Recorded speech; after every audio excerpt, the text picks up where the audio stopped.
guys, how are you? Welcome to a brand new Q&A Ask Anything, and I'm here with my good fellow YouTube pal, Chris Stuckmann. What's going on, guys? Nice to be here. Yeah, and we're going to answer shit tons of questions. Everything and anything goes down below. There's some weird ones, there's some sensual ones. You just said everything and anything goes down below.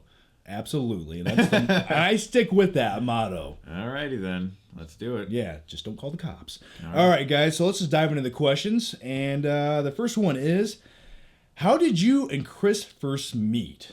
All right, now I remember. I vividly remember. Doesn't that sound weird? It's almost a little bit like it was a rainy day, and I only had one umbrella. The sun parted. There was a mystical man waiting there at the edge of the. Yeah, I think this is how you left a comment possibly on a YouTube video. What happened was I watched your review of something, a Blu-ray collection, and you were talking about how you had a couple movies, and I remember vividly what they were. Broken Arrow, and Heartbreak Ridge. And I had just watched Heartbreak Ridge. So I was like, I just watched that. Yeah, I'll leave him a comment. You know, it's like, hey man, I liked your video. And I think we started talking after that. Yeah, and then that sounds about right. That was when I was skinny, weird, alien heroin addict me. You looked like you were 16 years old. It was weird. It was a weird phenomenon. I don't want to go back to it. But I mean, I knew you were like 24 because in your videos you kept saying, I'm 24. I'm out of college. Yeah. And I was like, okay, all right, he's 24. And then, but now you look like you're 30. What happened? Too much protein. Happened. Yeah, too much protein and testosterone. All right. A piece of dust in my eye. Really? Yeah. Good to go. You're good to go. All right. Yeah. Can only watch one movie, Deadpool or Suicide Squad? I'm going to go with Suicide Squad. Deadpool looks really good, but Suicide Squad, that's everything I've wanted to see for a very long time, and I'll give you one major reason. Harley Quinn hanging upside down from bed sheets in a cage. Yeah. I'm going to also go with Suicide Squad. I do really want to see Deadpool, and I think that it looks funny and entertaining, but like there's just more happening, and there's just all these characters and people you want to see, and Joker and Batman and all these things. And yeah, we've seen Joker and Batman before. We've never seen a Deadpool movie, so in a way I kind of want to say Deadpool, but I don't have like absurd confidence in the directing yet. Like, it looks very funny and entertaining, so we'll have to see how it goes. I'm hoping that Deadpool movie's not underwhelming, because it seems like they keep holding on to that same sequence where he's like, it's like a car on its side on a bridge, and it's like that's all they show from this. I feel like that's like the one scene they have 100% done. Yeah, maybe that's it. Yeah. But I'm just hoping it's not underwhelming. Me too. All right, here's a good question for you. Top 3 favorite Spielberg movies. Oh my god. I'll just do mine because I know you're like the biggest Spielberg fanboy, so it's hard for you to. I would say Saving Private Ryan's one of those movies. It's hard to choose. It's tough. Yeah, I know that's one of them. I don't think I'll be able to choose an actual. I don't have an actual list. I know. Just pick a few. Well, obviously, Raiders of the Lost Ark is like essential. Jaws is essential. But, you know, then he's made, like, these great underrated films that not a lot of people talk about, like Munich and... Jurassic Park! Of course, Jurassic Park, but I'm just saying, like, that's what I mean. It's like, there's so many. Top 3 is impossible. I'm very bad with lists. My one thing I try to do every year is my best and worst of, and even that, I'm struggling over, like, obsessing over it. So, lists are tough for me. I like lists. It's hard to be completely conclusive, but sometimes you just have to sacrifice your footing for a kill stroke, right? But yeah, as far as Spielberg movies, beaten me. Simply sacrificed your footing for a kill stroke. Tap falls in the eyes. I never said thank you, and you never have to. All right. The next. How did we even get there from Spielberg questions? Well, you're crazy. You're slightly insane. By the way, guys, just FYI, we just shot our Rogue Nation movie review. We did a collab review. I'll put a link to that also down below. Definitely check that out. That's a good time. And I'm going to be up all night editing that thing. Have fun. Fuck my life. I already edited mine, so I know. I've been there, done that. Mine's been done for 3 days, and I'm like, my eyes are bleeding. I don't want to. All right. What we got? This is a good question right here. This is a really good question. Okay. What does it take to grow your YouTube channel as a film reviewer on YouTube? We'll go back and forth with this one. Sure, yeah. Consistency, that's what it takes. Creativity, and you know, here's the thing. This is a very flooded market now. It used to be you see 10 reviews for a movie. Now there's 1,000 reviews for the right, same movie. Exactly. There's tons of people doing the same thing. And you got to stand out. So how do you do that? Well, you got to be entertaining. You got to have a different opinion and a different approach to things. Sure. I think the most important thing, and when I was on the Masters of the Web panel at Comic-Con, someone asked a very similar question, like, how would you go about giving advice to someone who's starting? And I really think the most important thing is finding your own voice. Yeah. Something about you that's unique, something about you that's different. And not trying to imitate someone else. Exactly, yeah. That's the biggest thing, because if you go into anything, not just film reviews, but just any form of anything, and you are doing it to try to emulate someone else, and you're not doing it because you have passion, it's not going to work out, because you're just going to be trying to do something that someone else did successfully, when you need to find what works about what you can bring to it is different. So that's how I view it anyway. Yeah, you won't find long-term success just copying somebody else's shit. But there's so much more. I mean, it's kind of, you got to almost be a jack of all trades, really. Really do, yeah. I mean, you almost have to be a graphic designer. You have to know marketing, a little bit of business every once in a while, and you got to put together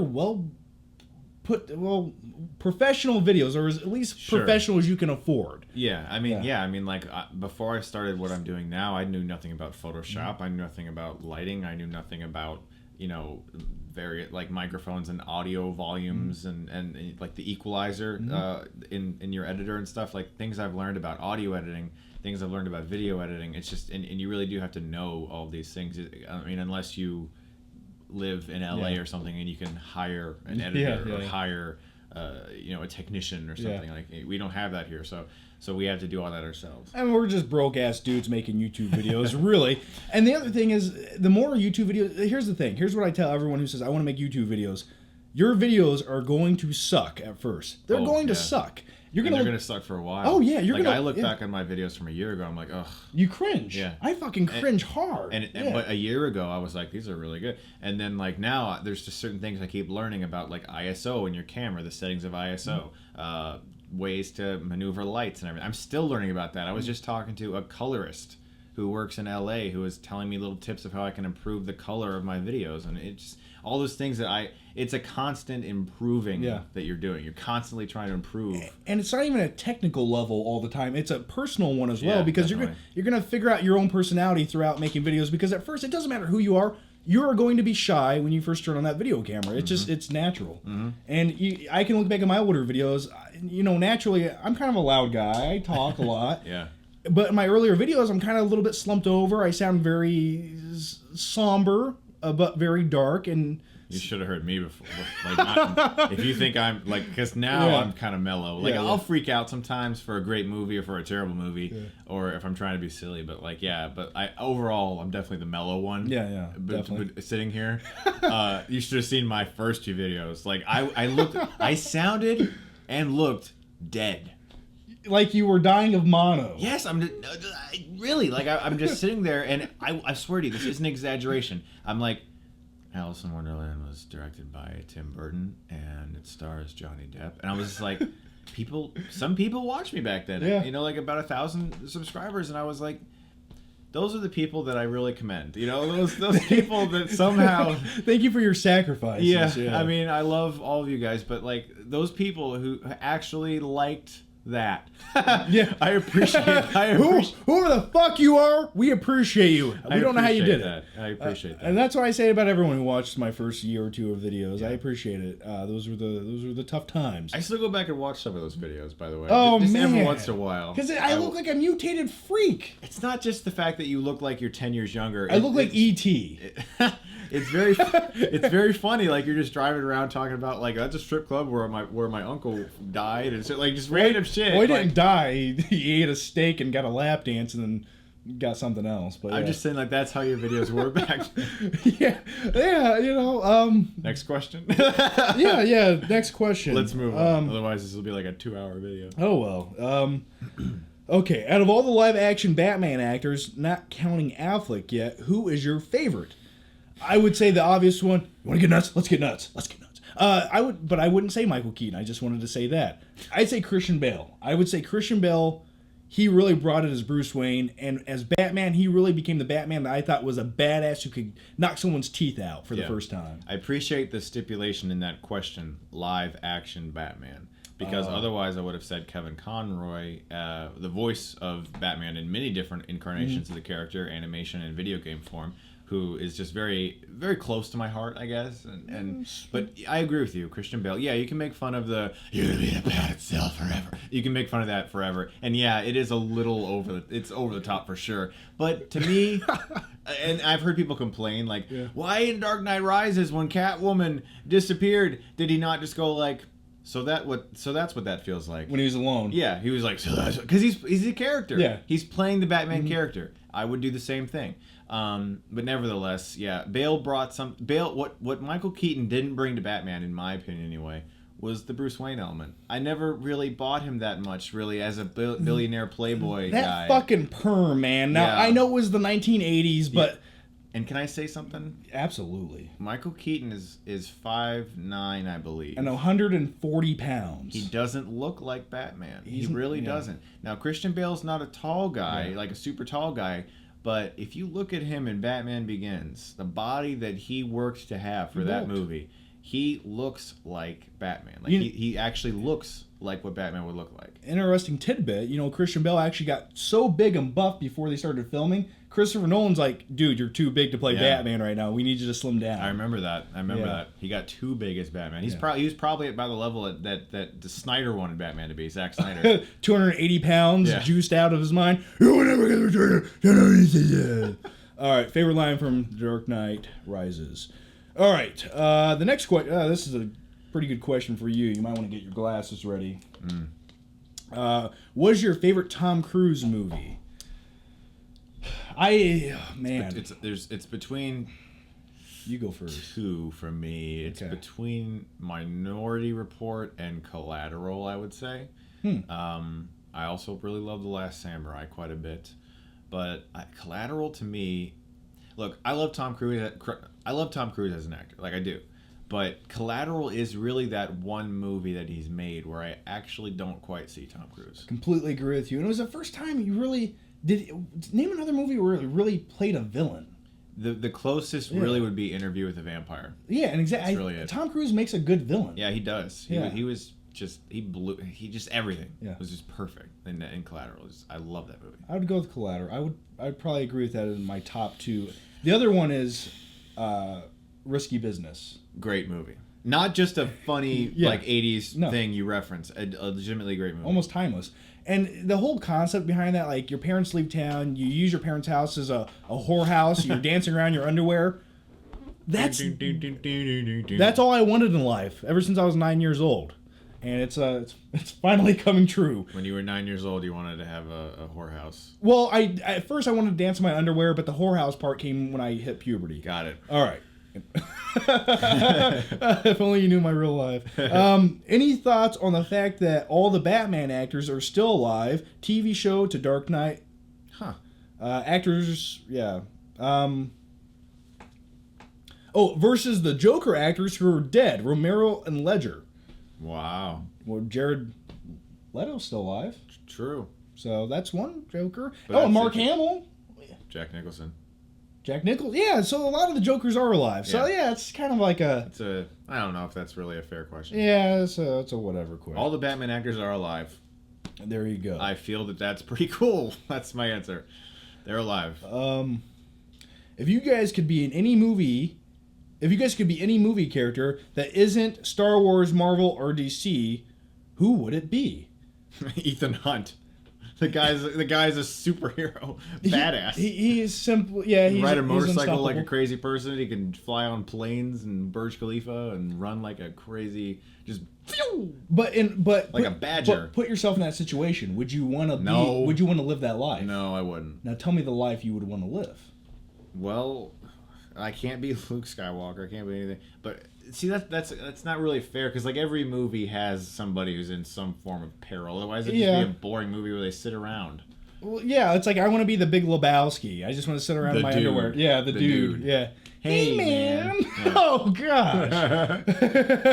There's a beverage here. Dude, looking out my window. As far as like adventure and action goes, maybe Marty McFly in Back to the Future. I can see that. That'd be fun. Indiana Jones. I'd probably be Biff Tannen, though. You look a lot like him. Yeah. Yeah. Hey, make like a tree and get out of here. Butthead. I'm trying to think what other character. Indiana Jones. Yeah. I would love to be Indiana Jones. Like, I mean, can you imagine you get to teach an archaeology class and then go hunt for items and stuff? I'd be the little Asian boy. You'd be short round.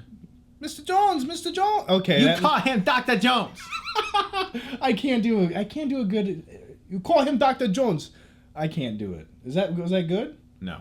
Okay. I'm gonna tell you guys a true story before we move on. In all honesty, when I was a young kid, Yeah. I used to love Terminator 2 Judgment Day. Still do. Maybe love it too much. I know who you want to be. Just hold your tongue. I wanted to be young Edward I was Furlong. gonna say that. Yep, I knew it. Imagine this.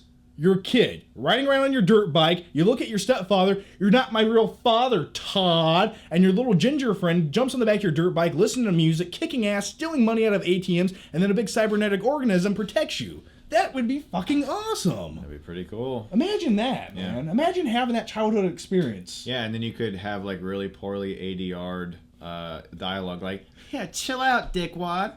It's like that random scene where he says that. It's such an audio dub moment. Oh, no problemo. No problemo. It's like the most audio dubbed moment ever. Like he couldn't actually say it during filming. Because his voice was changing so much? Yeah, it was changing. Now promise me you're not going to kill anybody. All right. Next. All right. The next one comes from what is the best, cheesiest action movie of all time? Oof. There's a lot.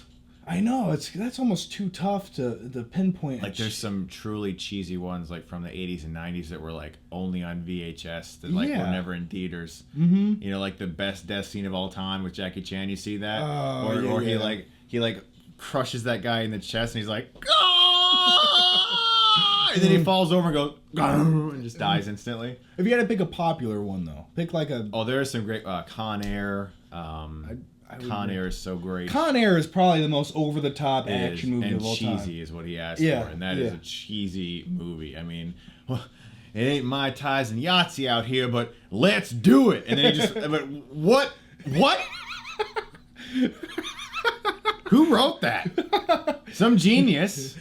Now listen, Cyrus, it's your barbecue and it tastes mighty fine. But like I was saying... Seriously, who wrote that? That's great. Only Nicolas Cage could get away with that bullshit. The other one though, that if it was just done a little bit different, it would have been one of the worst movies ever made almost. Broken Arrow. That's right on the verge of almost too much because John Woo, his style sometimes is a little too much for movies. I like that movie. I fucking love it. It's a lot of fun. We talked about the John Travolta scene today. Yeah. Ooh, I'm good looking. That's Face Off. Or okay, I'm in John Travolta mode. It doesn't matter. You're talking about the What a Rush. Yeah. Oh man. Bow, bow, bow, bow. It's good. Mm-hmm. One of the best soundtracks ever too by Hans Zimmer. It's a good soundtrack. All right. Electronic soundtrack. Very electronic. What does John Travolta say right before the missile at the very end goes through his chest? He does. I don't think he says it. I think he's smiling. He stands up like this and like smiles, and then it's like this obvious dummy. It's like the legs just kick upwards. Yes. I thought he said "oh" or something. No, that's Spider-Man. Oh yeah. Yeah, that's Spider-Man. Yeah, it is. That's with Willem Dafoe when Spider-Man does a backflip and it's like oh, don't tell Harry. That's Sam Raimi right there. That is so Sam Raimi. Yeah. That's like Sam Raimi right there. And there's blood in that movie. Yeah, and Spider-Man gets his ass kicked at the end in that old abandoned warehouse. That's good. It's violent. I like it. Best Paul Rudd movie. Ant-Man. I agree. Ant-Man is probably the best Paul Rudd movie. I would say, off the top of my head. Yeah. Best movie you thought would be great but sucked. Wow.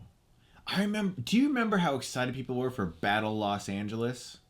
Yeah, with Aaron Eckhart. They thought it would be something really different. The trailer was like that, and they had that electronic song in the trailer with the voices. I agree. I remember, and then I went to it and I was like, "This is horrible! Like this is terrible." Yeah, it was almost on the verge of like found footage movie. Yeah, terrible directing, terrible editing. Aaron Eckhart was kind of a badass. He was the one positive in that movie. He doesn't really get a lot of roles now, does he? You don't really see him like not so headlining much. a movie. Not so much. I'll tell you a few I remember. I remember Clash of the Titans. Oof. I thought it was going to be like, I like mythical, godlike creatures. I was like, please just be good. Yeah. And then I was like, Sam Worthington, you're a piece of shit. Trying to think. Tron Legacy. Tron Legacy is one. And Yeah. some people really like it, but that movie overall is disappointing, I think, a lot. Bad script. Terrible CGI Jeff Bridges, too. Terrible CGI Jeff Well, Bridges. hey, man. It looks like a PS2 graphic. Like, what the fuck were they thinking? That rug really tied the room together, man. Yeah. Fucking A. What else is there? There's got to be a few more. That's interesting. That's interesting. Yeah, that's fucking interesting. What do you do, man? Dude, Big Lebowski, we gotta do a review of that. I kind of want to. I know. You got any other ones that you went into thinking would be really good? Just Spider-Man 3. that's one. Yeah. That's one of the worst movie theater experiences I've ever Spider-Man had. 3, Yeah. I went in there pumped out of my mind because 2 was so good, and then I remember walking out of it, slight denial, and then it sunk in, and I was just like, oh, man, that was a letdown. Yeah, I agree. I'll tell you one. I'll tell you one that recently just came out. 2 movies that just recently came out that were letdowns. Jurassic World and Terminator Genesis. Yeah. Jurassic World I liked overall, Yeah. but I mean, when you really think about it, I didn't love that movie, so that's kind of a letdown. I wanted to love it, and Terminator Genesis, absolutely, but I didn't think that was going to be good, though. I'll give you that. I just hoped it would have been yeah. good. And both movies, the thing is, the scripts. It's just the script. It's just write a better script and you'll have a better movie. It all starts with the story. Yeah, they kind of they almost purposely dumb these movies down nowadays for no apparent reason. I call it the Fast and Furious effect. It's a good analogy. Yeah, it's. But those movies are directed better now than the frickin' Terminator Genesis was. I agree. I would agree with that. How can one make worst superhero movie more disastrous than Batman and Robin? How could you make a worse movie? Yeah, how could you make a worse movie than Batman and Robin? I mean, that's a mind-boggling question, really. You could probably make Daredevil. Oh, they already did that. Or you could make Ang Lee's Hulk? Yeah. Oh man. The 2003 Hulk movie? Yes, with the Hulk poodles. I'm gonna say this. I'm gonna say this right now. Now I've done a top 10 worst comic book movies of all time, and Batman and Robin was number 1. Yeah. Because I'm a huge Batman fan. But I could easily watch that movie from start to finish compared to the 2003 Hulk movie. I can see they're both about the same length too. Yeah. I can see why you're saying that because the Hulk 2003 is it's emotionally draining, Yeah. and not in a good way. No. It's not emotionally draining like say a movie like Gone Baby Gone. Yeah. Where you feel like, oh, that really like right there. It's just like, oh, Just what is this? stop. A fucking art house movie with a big green guy in it? I know. Yeah. Like my biggest word Yeah. when I think of Hulk is just stop. Just enough. And the comic book panel directing where they were like overlapping images upon images. Like I remember the biggest like overuse of that was just one scene where freaking like Josh Lucas walks through a door and Jennifer Connelly turns around and starts talking to him. And the way they did it was like they kept overlapping like this panel of that one moment over and over again. Now and all it was a guy walking through a door and Jennifer Connelly turning around, and I was just like, stop! It rips your soul Just apart. Yeah. quit. But Jennifer Connelly, on a side note, man, Beautiful woman. I got a weird fascination with Jennifer Connelly. Like, Beautiful woman. like ever since Labyrinth. Labyrinth, really? Yeah, when she's like David You Bowie remind singing. me of the babe.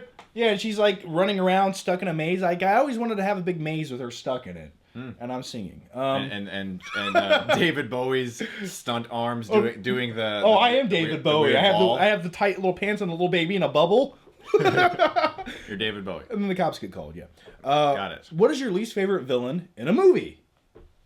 Ever? Mr. Freeze? I was thinking that, but I mean, see you. that's the easy pick. It really is. It's one of the worst.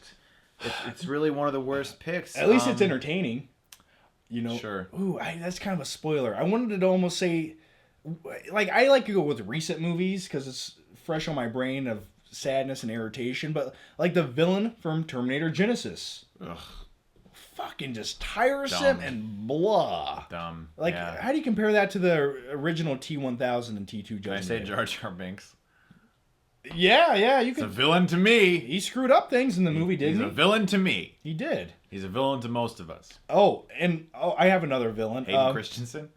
Fuck him. He doesn't even deserve to be mentioned. I would say Tommy Gunn from Rocky 5.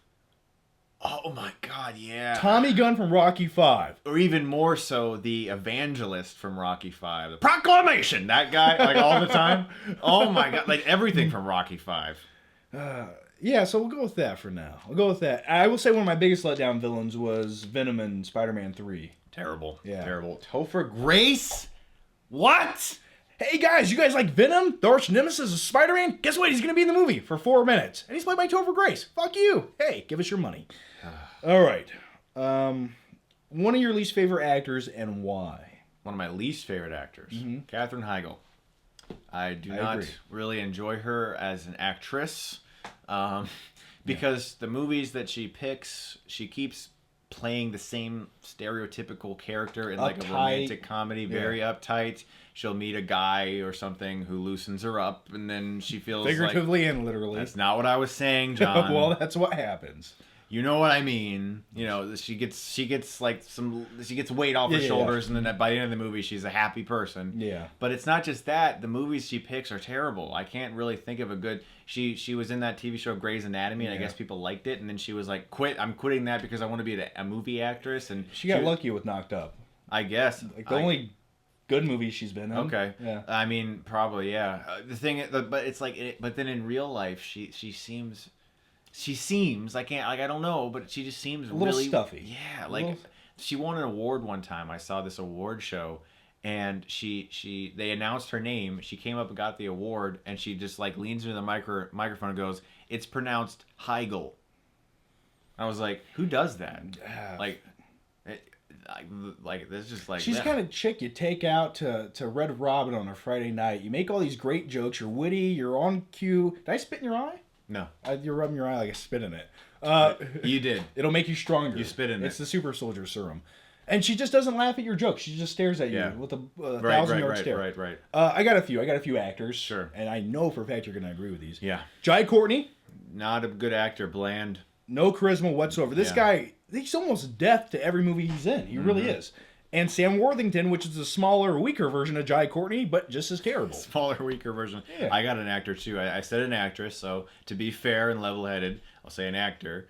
Justin Chatwin from Dragon Ball Evolution as Goku. Oh, is he the brunette guy that had too much mousse in his hair? He just looked like he plays shitty, Goku, the main character. Shitty cosplay. And he plays Robbie in War of the Worlds, Tom Cruise's son in War of the Worlds. Oh, yeah. And it's almost like halfway through filming, Spielberg was like, "This is horrible. Please run up that hill and act like you want to join the military. Just get out of here." And he just runs up the hill, remember? Yeah. He's like, I have to see this. And Tom Cruise lets him go. And then all of a sudden the movie gets better because he's gone. And it's just him and Dakota Fanning. And the movie gets better. You are right. It's literally like that halfway through, we're like, this character's not working. Get out of here. That's interesting. And then they meet Tim Robbins down in the basement, and he's kind of fucking creepy, isn't he? Yeah, he was. He played like a crazy guy who was going nuts. All of his family died or whatever. It makes you wonder what his intentions were. All right. The next one is, what was the first movie you ever saw and loved in the theater? And that's a tough one, but I can remember a few movies I remember seeing in the theater, and they're not necessarily the best movies, but I do remember seeing them with my dad because that's what we used to do. I remember seeing The Lion King in the theater, phenomenal experience, and True Lies, and this is a guilty pleasure movie, but it's got Arnold in it, so I respect it. Last Action Hero. Nice. John McTiernan. Yeah. Not a lot of people know John McTiernan directed that. Yeah, and don't you almost feel like, real quick before you answer, doesn't Last Action Hero, it came out before its time. Like, it was too clever for... It was very meta. Yeah. Self-referential. Yeah, I don't think people understood it. Yeah, I agree with you. Yeah. For me, the first movie I can remember seeing in theaters was Lion King, and I loved it. I still actually have like a few visual images of like seeing it in the theater. It's interesting we both remember the same movie. It's true. Yeah. A great movie. I mean, it stuck out when we were kids, and it's still good as an adult. So. I got one more. Okay. If you've got one more, you can mention it. Titanic. I remember, I don't know why in 4th grade I was really into Titanic. I don't know. Maybe I was why. Oh, yeah. Hey, guys, did you hear? Boobies. Yeah. Yeah. But yeah, I don't know. Maybe I just wanted to see death and destruction. I was a weird kid. I wanted to see shit sink to the bottom of the sea. But yeah, I remember seeing that and just be blown away by that movie in the theater. That was probably one of the most memorable movies I remember seeing. I remember in 97, I believe it was, they did all the re-releases of the Star Wars special editions.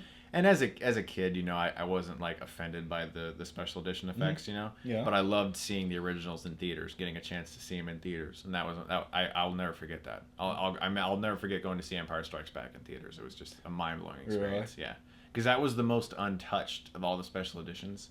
That has the least new things in it. Because it didn't need the tweets. Yeah, it didn't need extra Jabba's Palace song or change the Ewok song the only real tweak. They made a couple tweaks I liked. They had an extra shot of the Wampa in the beginning, like tearing off that thing's arm. I was like, it's pretty cool. Like, it actually had some good touches to it. You've seen Phantom Menace in the theater, right? I've seen them all in theaters. Yeah. Yeah. Phantom Menace was I always was aware of Star Wars, but when Phantom Menace came out when I was in 5th grade, that was kind of like the first Star Wars movie I was ever introduced to. Yeah.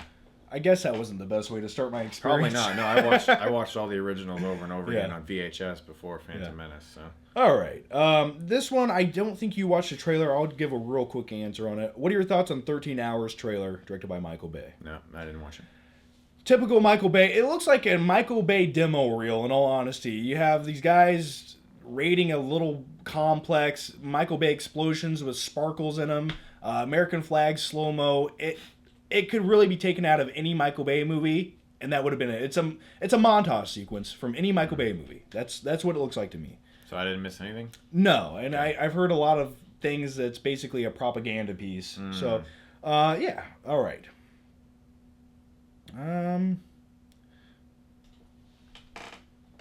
Oh, here's a good one. Yeah. What film you thought was going to be bad and turned out to be excellent? So, a pleasant surprise movie. Fast 5. Not excellent. Yeah. Enjoyable. Fast 5. I went to that thinking this is going to be terrible. Really? Because to me, Fast Furious 2, bad. Yeah. I actually haven't seen 3. 4, bad. Yeah. And then 5 was like, whoa, okay. Let's reboot this thing and put The Rock in it, sweating baby oil. Yeah, I would definitely go with Fast 5. I'd agree with that. It surprised me a lot. Edge of Tomorrow surprised me a lot. Edge of Tomorrow. Yeah. Yes, that'd probably be the biggest surprise the last couple years for me.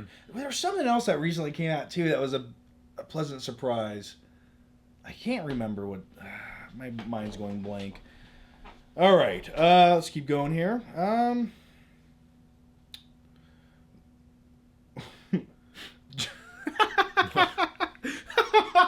Oh boy. Alright, well, you have to ask it now. When are you coming to our place again so I can make a feast for you two? That's from your wife. Well, let's answer that. When do you want to come?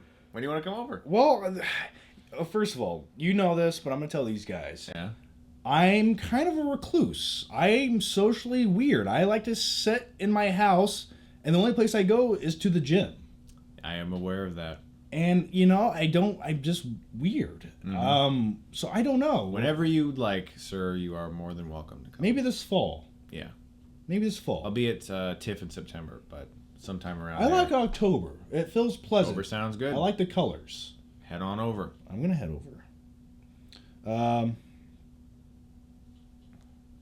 This question doesn't make sense. You could stop any movie from being made. What film would it be? So it has to be in production now. Yeah. It has to be a movie that looks terrible. What was the trailer for that? It's already been out. We can cheat. What was that trailer we seen tonight for that movie? It looked like a Lifetime movie with Julia Roberts in it. Oh, The Secret in Their Eyes. Oh, fuck. That looked really bad. No, I don't know. Maybe the movie's somehow good, but that is some of the worst trailer editing I've seen for a long time in a big budget trailer. Who played the new Aunt May? Who's playing it? Who played her with... Sally Field. Sally Field. There was a movie that came out in the 90s, very similar to that, with Kiefer Sutherland, where a daughter gets raped or whatever, and the mom seeks vengeance. That's the same plot to this new movie we're talking about. Oh, yeah. I mean, it's been done. Yeah, definitely. It's been a Lifetime movie at least 86 times. Here's a cool question. Top 3 favorite Tom Hardy performances. I'm gonna go with Bane. That's probably my number 1. That's Bane's the motivation behind life. By the way, this convenient prison is completely fitted with cable television for your enjoyment in between your beatings. You can watch the game If you want, I blew up the stadium. You can't watch the game. You can watch the Golden Girls. It's on at 6 p.m. Don't talk about plot holes. We're talking about Bane. I like The Dark Knight Rises. Yeah, it's got shit tons of plot holes. Yeah. We're both aware. Yeah. He was great in Locked. Very good performance because that movie relies on his performance. Bronson. Very good work in Bronson. Of course, he's very entertaining as Bane. Yeah. Inception. I liked his small role, but really good. That's kind of like the first time I really took notice of Tom Hardy. Yeah. In fact, if you go and watch my review of Inception, because the one on my channel right now is from like 2010, and I'm like, I don't know who that one guy is, but he's awesome. Yeah. And that was Tom Hardy. Oh shit! I know. What? This is. Can I do it? You can. I need you to do the impression of who I'm talking to. Okay. Get ready. Okay. Nah, you weren't there. You weren't there when my mother was on her hands and knees in the house with that heat. Nah, you were out somewhere getting drunk. So why don't you take your war stories down to the VFW? Because maybe they'll give a damn. Well, Tommy, there's a kid in a tank over there, and you saved him. I mean, you're a great hero, Tommy. You did, I'm gonna go drink. All I do is drink. Tommy, come on. It's a real nice thing when you do that boy that tank, Tommy.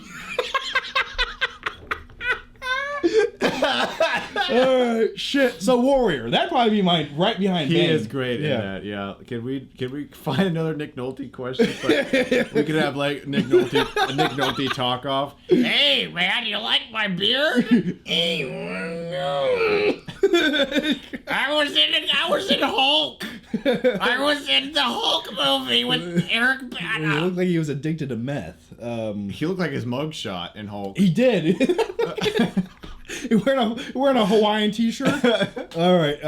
If you had a chance to make any movie, what would it be, genre, etc., and who would you cast? So just let's make that quick. I'd make a movie about a deadbeat dad who isn't really a fan of his son, who has a problem with alcohol, and he used to be in the Vietnam War.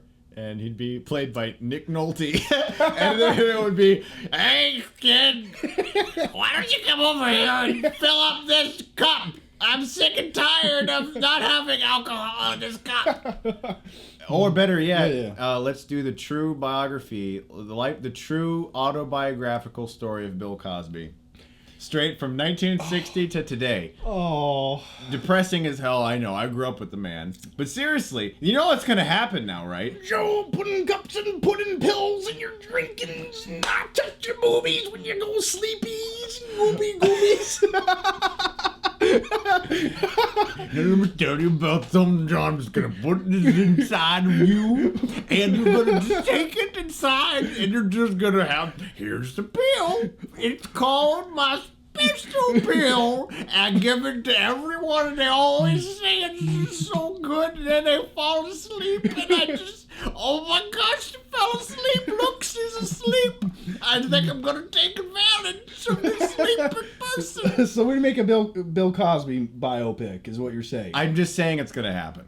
What would you name I would name it, oh my God. What would I name a Bill Cosby? First off, let me just say, the things that have occurred in real life are sad and depressing and horrible, and I'm not making fun of that. But let's face it, this guy needs to be made fun of. I grew up watching him, man. I grew up, and now it's on record that he did that shit. That's crazy. It's scary. It taints a lot of things. It's like he was like America's dad. Think about this. Kids say the darndest things. Think about that show. He had his arm around all those little kids. Oh my God, I never thought of that. Oh shit. Okay, well what would it be called? It would be called what would it be called? Bill's Special Pudding Pops. Call it Ghost Dad. He already made a movie. Oh God, yeah, Ghost Dad. Ghost Dad. Poor Bill Cosby. Because when you wake up, you won't see, or when you go to sleep, you won't. All right, so that's the movie you would make? Ooh, dark and gritty. Of course not. Oh.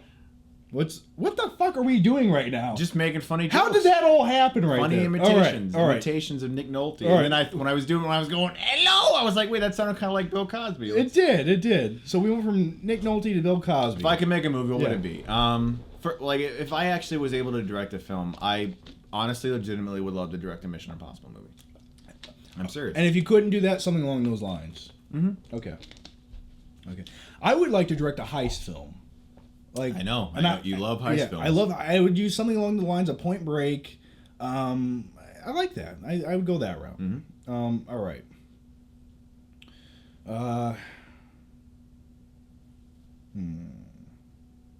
keep going down here. Here's a good one. What are some things, one or two films you've seen you wish movies in general did more often? So things you wish you'd see more often in movies. Good movies.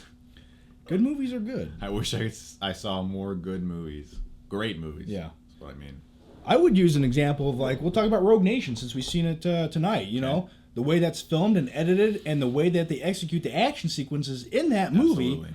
That's how action should be filmed because it's intense and it makes you feel like you're there and you can see what's happening. Yeah, I agree with you on that one, and I think most of the people who watch my channel know that I'm very passionate about the way action's filmed, and if it's filmed like shit, then it's a really hard thing to watch. It's just like, why do people do that? Like, I still don't understand how there's certain filmmakers who haven't caught on to the fact that no one likes it. Laziness. I guess so. That's the only reason you could think is laziness. Yeah, probably. And it's just cheaper. It's cheaper not to show what the fuck you're doing on the screen. Yeah. So yeah, we'll go with that one. All right. We actually watched this trailer tonight before Rogue Nation. Are you looking forward to The Heart of the Sea with Chris Hemsworth, Moby Dick? I mean, I'm looking. I think like on the day, like when it's about to start, unless I hear terrible things beforehand. I think like when I'm there, I'll be like, okay, I'm curious to see what this is like, but I'm not pumped at all. Like if let's just say if for some reason it just didn't come out, like something happened, I wouldn't be like depressed. Or anything. Me neither. Yeah. I'm not really that intrigued by it.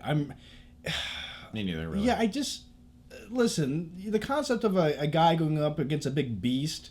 We've had that. We've seen the monster movie. I mean, Hoopa, tie it on, Hoopa, come on. Yeah, and yeah, Spielberg. But That shark in that cage, you're gonna put that there. Can you get that thing through his skin? I'll never put on a life jacket again. wasn't he intoxicated throughout the entire filming of that movie too? But he never fucked up his lines. I remember that's what they said. I think I don't know. It could very well be. I mean, Yeah. Yeah, and I guess big fish. we both don't really give a shit about the Heart of the Sea at this point, do we? Clearly not. Yeah, I just Thor fighting a sperm whale. What inspires you to become who you are now? I have a very good answer for this, and this is completely real and honest. Okay. One of them is Arnold Schwarzenegger, and I'll tell you why. That guy is successful. He's an entrepreneur. He's funny. He's witty. And he came to this country. He wasn't rich. He didn't come from money. He came over here with nothing but his muscles. Yeah. And he worked his ass off, and he did it, man. No, he's definitely one of the most I mean, I think there's like an interview with him back in the day where he was like, I want to go into politics. I want to become an actor. And he did everything. Yeah, he did it all. He did everything he wanted to do. Yeah. And he did it mostly successfully, which is great. I mean, and you said this before we started filming, or maybe it was when we were filming. I don't remember at this point. We've been filming for a while. My brain's mush. That he is still relevant as a person, and the guy is Mr. Olympia. He's done all these things. So yeah, he's very inspirational for me. I think I just have a passion for film, and I love what film can do. I think it's the most penetrative art form there is. Like there's. I like that word, penetrative. Thank you. I knew you would. It can just get deep in. It really gets into. Resonates. Yes. Yeah. Actually, absolutely. And it's by far the most powerful art form to me, anyway. And just. I never get old talking about it or wanting to see the new movies that come out. Also, I enjoy being creative as a person. I enjoy writing in my free time and so I think it's just that love, that passion for film that just keeps me going. Okay. Favorite director? Wow. I mean, most influential director to you? To me? Yeah. Steven Spielberg, and believe it or not, M. Night Shyamalan. His first few movies. Not now. Okay. Not today. Okay. I mean, I've met him personally at Comic-Con. Yeah. I told you that. I talked with him. I shook his hand. He was a really nice guy. Really nice guy. really normal guy. But just makes some shitty fucking movies every once It in a while. happens. Yeah. You know, I mean... Well, it's the happening. What? No. What are you doing over there? Is the grass coming or something? What are we going to do? Maybe we're setting off the plants? Yeah. Everyone just give me a second! I need a second! He's a science teacher. Come on now. All right. Are you guys interested in the bees? Come on, guys. Take an interest in science. Oh, shit. And then he plays a scientist in Transformers 4. Why is Mark Wahlberg a scientist? When you think of a scientist, you're like, cast Mark Wahlberg. Yeah. Hey, guys. I think we just found a transformer. What are you, a robot or something? All right. What's the scariest movie you've ever seen? And that's such a subjective answer. But you know what? I'm going to go with this because I can remember it vividly. I remember going to the theater and watching The Ring. And that little girl, when she crawls out of that fucking well, all wet, that was frightening to me. I actually got to see that in theaters this year. A theater by my house did you? Wow. did a series of like witch-like films. Yeah. And they showed that, and I went and saw it at midnight. And it was cool to see it in theaters because I had seen it in theaters back in the day when it first came out, but it was cool to see it again. But I don't know about scariest, but I can tell you a movie that really stuck with me, and maybe not so much for you, but the Babadook really got under my skin. The Babadook, it really, really did, and it was because it was the very low budget style it had, but also it was just like this whole. Like it was the psychological element of it, of a mother alone in a house with an annoying son, no one to help her, and just this thing just grating at her. And I just was like, that's terrifying. Like, I mean, I don't know. Like, it was just the psychological element of that movie that really got under my skin. Did you wish the son was murdered in that movie by the evilness? No, I don't. I feel like that would have overstepped what the movie was saying. I feel like that would have gone into it would have ruined generic... what the whole thing was about. Yeah. Yeah, I think it would have gone into generic horror territory. All right. Let's see. I feel like I think both of our brains just melted. No, I'm good. Okay. You go ahead. And, which band artist would you pick to provide the soundtrack for your own movie project? And we're going to make that the last question. Okay.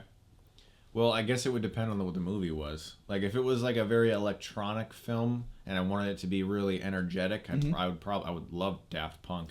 Oh, hell yeah. You were just listening to the Tron Legacy soundtrack score downstairs. But if it was just like a straight up, like, old-fashioned type score and I couldn't afford John Williams and he wasn't available, I'd go with, like, Michael Giacchino. Okay. All right. I like that new guy.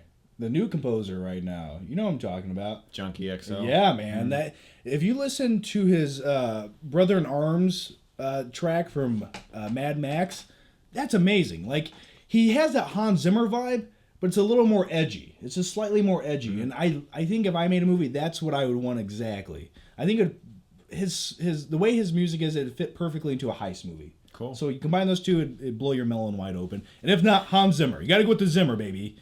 So anyway, guys, I think that's going to wrap it up. That's good enough? So anyway, guys, as usual, I don't know. Ask some more questions down below in this video, and I'll answer them solo next time. But in the meantime, definitely check out Chris Stuckmann's channel. I'll put a link down below. Thanks, buddy. Yeah, no problem. That's what I needed. I was waiting for that. Gave me tingles. So anyway, guys, thanks for watching. Hope you enjoyed the Q&A, and we'll see you next time.